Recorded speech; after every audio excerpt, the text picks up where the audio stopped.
Skincare kita bukan pakai macam seminggu berapa kali. Yang tu skin treatment macam kita buat facial kat rumah macam scrub apa semua. Yang ni skin treatment yang kita nak buang fine line kita, reduce kita punya jeragat semua. Kita kena pakai tiap-tiap hari. Kalau boleh pakai sehari 2 kali. Pakai pagi, pakai petang. Baru kita nampak result. Kita jangan duk pakai macam, hang pakai berapa lama dah? Aku dah sebulan dah tak menjadi pun. Serius ke? Tapi bila kita korek rahsia dia sebulan, aku pakai masa mula-mula tu aku pakai sekali, lepas tu baru ni aku pakai sekali. Sebulan dah tak ada idea apa-apa. Cik, orang pakai sehari 2 kali, hang pakai sebulan 2 kali. Memanglah hang beli dah sebulan, tapi hang pakai berapa kali? Baru 2 kali. Tak boleh menjadi, cik. Yang tu dia panggil 5 perut 3 serangkai.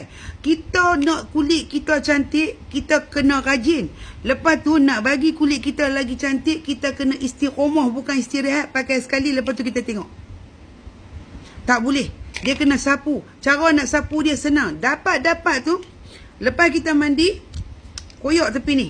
Ni nampak tak boleh koyak? Koyak tepi ni, tak payah pakai pisau macam saya dulu pokok bui. Lepas koyak, you all nampak siram ni. Jangan makanlah jahul. Berbuih cakap. Dekat, nampak ni, tampok ni. Dia activate terus ingredient dia. Allah.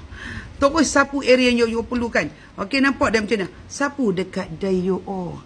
Sapu kat bawah mata you all. Sapu kat fine line you all. Sapu kat tangan you all. Nampak tangan saya yang selama ni teruk pun dah jadi elok.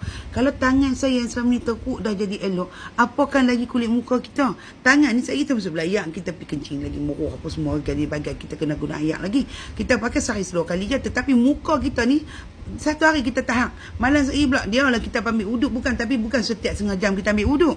Okay, so kulit kita lagi cepat nampak result dia. So kalau you nak kulit yang cantik, harga mampu milik, yang saya duk pakai, saya kata produk ni memang, saya dah pakai produk lain juga, tetapi kalau you cakap pasal produk yang murah, mampu milik, mampu mengubahkan, malah mampu tunjuk result instantly, walaupun first time pakai, yang ni dapatkan di beg kuning sekarang untuk kulit yang lebih anjar, cerah, bebas jeragat, melasma dan juga kulit kusam. Alright?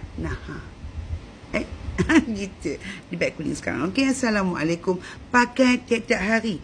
Kalau boleh sehari 2 kali, baru kulit kita cantik, dek. Alright, assalamualaikum.